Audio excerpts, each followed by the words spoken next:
My life has been a roller coaster. Good. Means Good. you're living it. Nope, good and bad. Gave you some clarity for sure. Been a millionaire twice. Still are. No, Yeah. no, not now. Yeah. Because we're looking at your vibrational currency. It's time for you to cash in your chips. In other words, you can't have done that without knowing that. And there's no regression. So anything that you have accomplished, it still exists. You just can't give attention to what is and let it come in its new form. It will come in its new form. It must. It's law. It's inevitable. So what happened, I manifest a lot.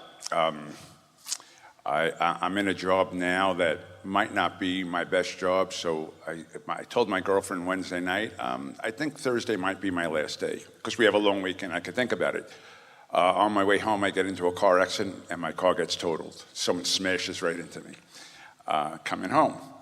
Figured it might be a sign, you know, and I also manifest good things. I don't want you to think it's only something like that. But the big thing, I guess, after being here for the last 24 hours that I really wanted to find out how to, is yesterday I walked around the streets for about an hour, just talking to people. I mean, and today too, I feel great. I just love that. I just feel like I could take over the world. Well, how do I keep that? What happened was when Sky looked down, she found something interesting on the floor and just focused on it for a little while. And that's what's happening to you as you are moving around. In other words, you're distracted from the beating of the drum that was holding you out of alignment, and your natural resources kicked in, and you regained your balance with your inner being and spoke a lot of things that came directly from your source. In other words, you were looking at the world through those source colored glasses, so to speak.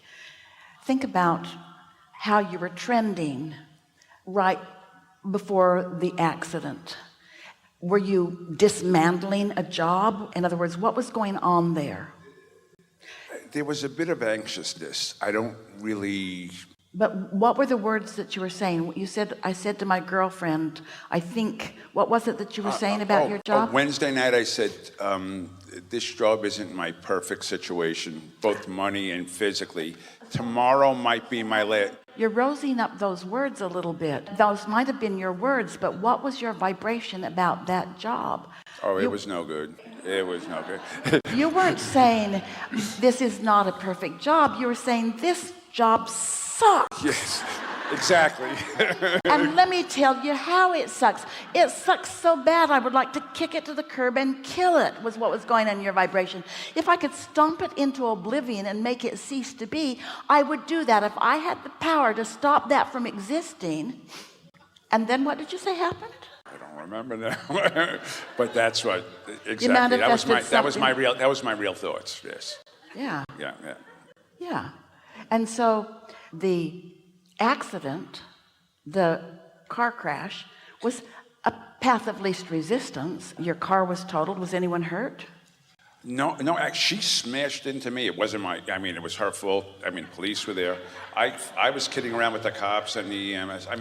So you saying to us, we're just going to play with you a little bit, that rendezvous that destroyed your car was only her point of attraction and not yours? Or were you a perfect match for each other in the moment? Probably a perfect match for each other. Yeah? And so what clarity does that bring to you in light of all that we've been talking about here? I'm a pretty good manifester. I get what I think about whether I want it or not. Correct. I get what I think about whether I want it or not. I should probably try easier ways to manifest. But the thing is, this is the thing that we really want you to hear. Oh, there's never been anyone that we were more decided that we were going to explain something than you right now, because you're not alone in this, and this is really an important conversation to have. You said I'm a manifester, and you are. Of course, everyone is, but you really are. And you are also determined and strong and focused and decided and a hard worker and a facilitator. In other words, you make things happen. That's the way you've described yourself for a very long time. I make things happen, and you do. But having sat through this conversation today, can you feel the important, seems subtle, important difference between making things happen and aligning with the version of what you really want to happen?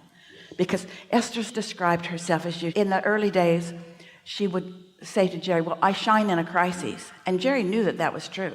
Whereas if they ever got their back against the wall, Esther could pull it out every single time, because she didn't need to sleep, she didn't need to eat, she could focus, she could make things happen. She would wrestle to the ground and kill it, but she would make it happen. So Jerry is asking Abraham, what is it? Why does Esther shine in a crisis? And we said, because the crisis makes her focus. And focus is a powerful thing. And you are a powerful focuser. But now feel the distinction between focusing from alignment and focusing from aggravation. Feel the difference between focusing and being inspired, or focusing and being motivated. This is gotta be explaining to you everything about you. In other words, as humans go, and as creators go, and as accomplishing goes, you are really doing extremely well. But you're right, you said the words. There's got to be an easier way to go about it. There's that word again, easier way to go about it. There's a more aligned way to go about it. There's a more consistent way to go about it. There's a more inspired way to go about it. A lot of people are working hard and getting results, and it's hard for them to hear us say, don't need to work so hard. What we want them to hear us say is, work on your vibrational connection. Connect to the leverage. Some while ago, we were offering an analogy that people resonated with. We're going to revive it right here because it really applies. You'll really hear it. So a person, people, most people, go down to the river's edge, and they've got their canoe. And they get in the water and they point it upstream. And then they paddle on their way to where they think they want to go. And we say to them, why not turn your canoe and go with the flow? Because it's leading to everything you want. The cooperative component, the stream is calling you. They say, oh no, I don't want to be lazy. I don't want to be seen as lazy. I'm going to make this happen. And it isn't until they're exhausted that they even consider giving that up. And what we're wanting you to hear, and we know you know it so well that this almost seems condescending as we say it to you, and we don't want it to feel that way to you. There is a stream that will lead you to what you want, and you've tapped into it often, but just not consistently, because you tapped into it without really understanding all of the conversation around the law of attraction. And now you know something that you did not know then. Right. And I think also over the years, at least me and many of us have been trained to, you have to work hard, no pain, no gain, that kind of thing. Nothing is easy to achieve. Well, if that resonates with you. No, it doesn't. I'm just saying that's where the training. We're going to give you some words that sort of kind of sound like that maybe will be a bridge for you. No alignment, no consistent gain. No absence of pain, no consistent gain.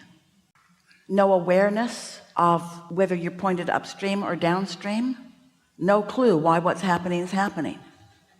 Choosing ease and flow is choosing alignment. Choosing struggle and hardship is choosing doing it on your own. Now, stay with us. Why would you choose doing it on your own? Because so many of you have been taught that you're here to prove to some apparently terrible being that you're willing to struggle enough for happiness. In what world does that make any sense? Feeling what you're feeling now and knowing what you're knowing now, doesn't that seem sort of silly? And yet so many people believe that they must prove worthiness through struggle, when everything about the universe says opposite. Everything about the universe demonstrates opposite. Every beast in the wilderness even in your living room, is more tuned to source. And humans call that instinct. We call it alignment. You watch the flock of birds in the sky, not crashing into each other. Who's given the orders? Who's telling them how to line up in this formation? Who is giving them that instruction? Source. And they are all tapped into that, and they are all following their path of least resistance, because that is not something that they've been talking each other out of. They're not up there flying around with each other saying, oh, wait a minute, you got to lead last time, I want to lead this time. They're not doing that. They're following the impulse of what's best for the whole. They don't feel shortage consciousness. They go where the food is. Words don't teach.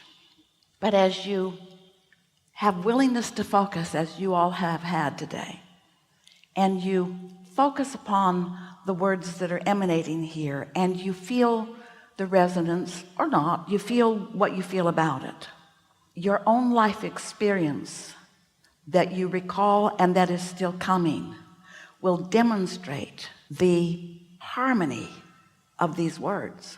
And it's only through an application, a sincere desire to feel good, that you will be able to show yourself that you have true power.